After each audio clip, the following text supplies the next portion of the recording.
Welcome to our daily devotional series, The Daily Herald. I pray that these messages will come to you as an encouragement and a reminder to be heralds of the Lord daily.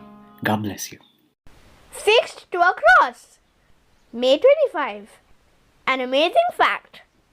The word crucifixion comes from the Latin meaning fixed to a cross. It was an ancient method of execution in which the victim's hands and feet were bound and nailed to a cross. It was one of the most horribly painful and disgraceful methods of capital punishment, and as such was primarily reserved for traitors, captive armies, slaves, and the worst of criminals. Many Christians carry the symbol of the cross stamped on their Bibles or hanging around their necks.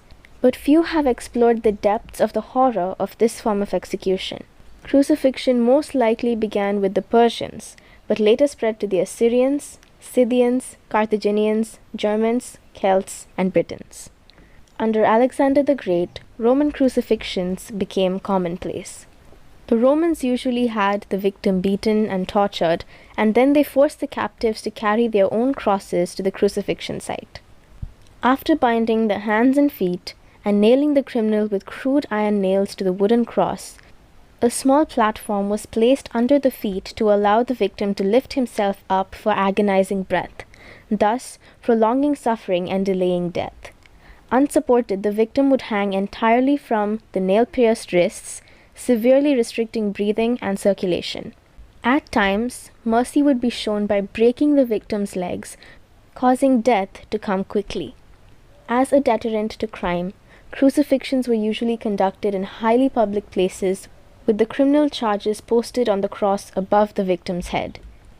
Jesus was crucified with these posted words, "The King of the Jews." Mark 15:26. He was executed in a highly visible place. People mocked him, they laughed at him, scorned him, and wagged their heads. He saved others, they said. Himself he cannot save. Mark 15:31.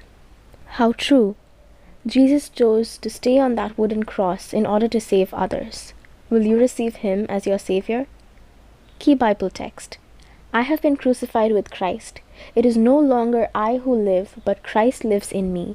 And the life which I now live in the flesh, I live by faith in the Son of God, who loved me and gave himself for me. Galatians 2:20.